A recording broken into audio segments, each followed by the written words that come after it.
Vendredi s'est tenu le procès de Joseph Bonotto au tribunal civil d'Agen, avec en présence son avocat Maître Terre, devant une justice qui applique sa propre loi d'injustice.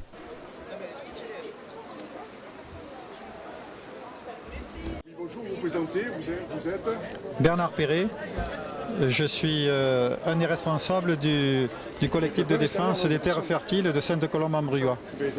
Alors expliquez-nous, là, on a vu sur les réseaux sociaux que sa maison a été détruite à la personne. Pouvez-nous donner Alors, quelques explications? pas exactement, c'est-à-dire que les maisons qui ont été détruites sont les maisons qui avaient été précédemment vidées par l'agglomération et qui ensuite ont été occupées par des zadistes. Et donc, comme les zadistes ont été expulsés, ils ont aussitôt détruit ces maisons-là, je suppose pour pas qu'elles soient à nouveau occupées. Mais là, aujourd'hui, le procès qui a lieu aujourd'hui concerne donc Joseph Bonotto, c'est, je dirais, un des derniers agriculteurs résistants qui refuse un accord amiable pour céder ses terres à l'agglomération. Donc aujourd'hui c'est l'audience en vue de son expropriation. Voilà. Mais non seulement il n'est pas d'accord, mais en plus nous avons obtenu, ceux qui sont opposés à ce projet, nous avons obtenu l'annulation de la déclaration d'utilité publique. Donc ce procès et cette expropriation ne devraient pas avoir lieu. À vos yeux, est-il légal? À mes yeux, elle est illégale. Donc c'est illégal. Et comment ça se passe avec les avocats? Qu'est-ce qu'ils vous disent? Alors les avocats nous disent qu'on est dans une sorte d'impasse juridique qui est due, alors je ne rentre pas dans les détails, mais qui est due au déroulement de cette affaire-là, qui fait qu'on se trouve dans une situation inédite sur le plan juridique et qui permet en quelque part à la juge de continuer l'expropriation alors que ce n'est pas du tout ni légitime ni légal. Est-ce qu'il peut y avoir vice de forme dans le dossier pour faire bloquer? Peut-être, nous verrons. Donc c'est les avocats qui vont faire jouer voilà. cette Après ça c'est l'affaire des avocats d'étudier la situation. Donc là, vous repartez en audience pour savoir ce qui va se dire et nous revenir nous voir pour nous dire ce qui va se dire à la fin. Tout à fait. Merci beaucoup, c'est gentil à vous. Je vous en prie. Ouais, mais moi j'ai pas de rang avec tout ça, c'est ça le problème. Dans cette situation d'expropriation, comment vous vous sentez? Très mal à l'aise.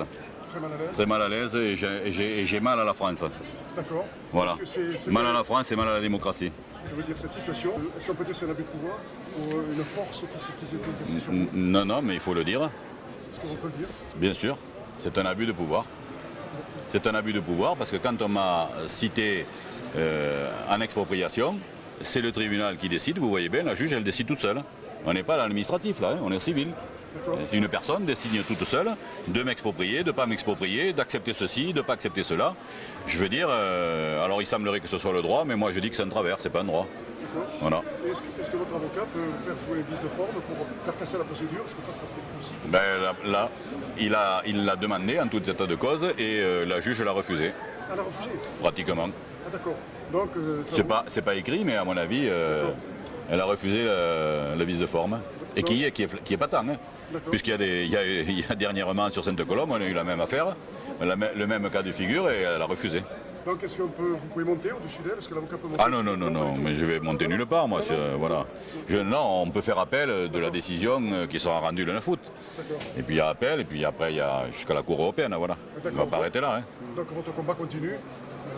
Mon combat continue, oui. D'une façon ou d'une autre, il continuera. Je ne sais pas laquelle, mais il continuera. Alors que, ce que je viens de vous dire là, je ne sais pas si vous l'avez enregistré, il suffit juste d'un petit coup de pouce du ministère du gouvernement et de l'agglo pour trouver un compromis. Vous l'avez bien entendu. Laisser les loisirs, laisser que le bâtiment, les semi-remorques puissent tourner autour, laisser la production d'eau, et voilà.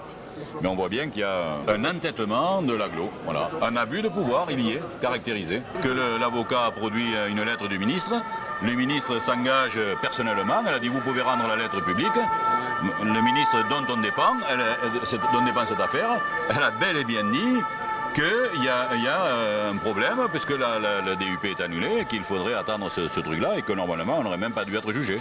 Voilà. Donc vous êtes jugé un petit peu à tort dans cette situation. C'est ce que l'on a fait remarquer. Et après, voilà. Merci avec plaisir. Merci.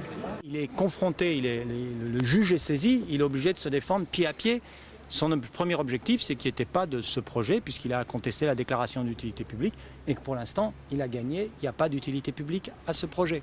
Voilà, donc c'est la première chose qui est importante. Après, je voudrais compléter aussi, je l'ai dit tout à l'heure, mais je voudrais que tous les gens comprennent bien. Ils viennent de le dire, maître Tête, c'est que nous, on ne demande pas d'argent.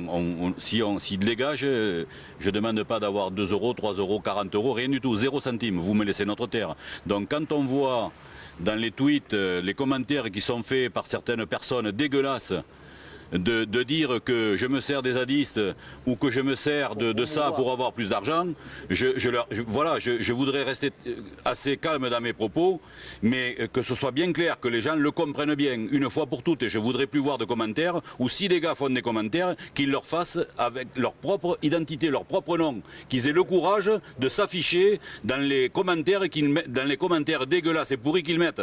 Voilà, et moi je leur répondrai qu'ils mettent vraiment ce qu'ils pensent, ils ont le droit de le penser. Mais aujourd'hui, il est clair et net, c'est dit devant un tribunal, s'ils ne veulent pas nous acheter, c'est ce que l'on demande. Donc on ne demande pas d'argent et on profite de personne. Voilà, que ce soit bien clair à tous ces mauvaises paroles qui sont mises dans les communiqués sous le couvert d'un anonymat. Voilà, qui viennent et qui le disent.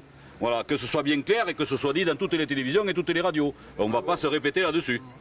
Voilà.